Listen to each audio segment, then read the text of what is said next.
So-called cocaine Cowboys making his first appearance in federal court in Miami today after 26 years on the lam.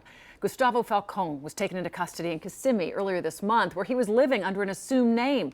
Local 10's Glenna Milberg is working this. She's live to tell us what happened in court. Glenna. Lori, after 26 years, this court hearing took fewer than 2 minutes. Gus Falcon was among the defendants. He was bound with handcuffs. He was shackled. He was very alert, looking around at this full courtroom.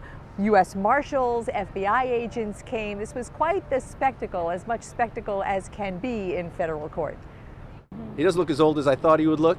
The last time Gustavo Falcon was in Miami, he'd been just named in this 1991 indictment as one of the notorious cocaine cowboys. The indictment unravels the alleged syndicate of his brother Willie and Sal Magluta, accused of building a cocaine empire during the late 70s to early 90s and eluding justice by money laundering, witness murders, jury tampering. Then Falcon's now attorney was a law clerk. So I have no feel for the case right now. We haven't discussed the substance of the case. A packed calendar and standing room only for Falcon's first appearance in Miami federal court since federal marshals arrested him 2 weeks ago near his home in Kissimmee, biking with his wife.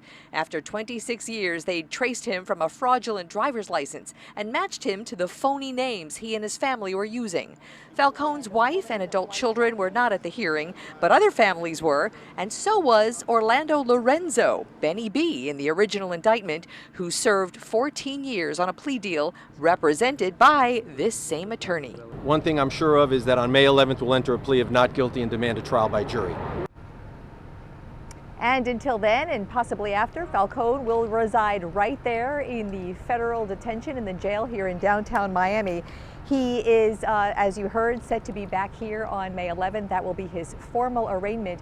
This is a 24-count indictment against 10 people. Gus Falcon's only mentioned in one of those counts, count number 3, intent to distribute, possession and intent to distribute cocaine.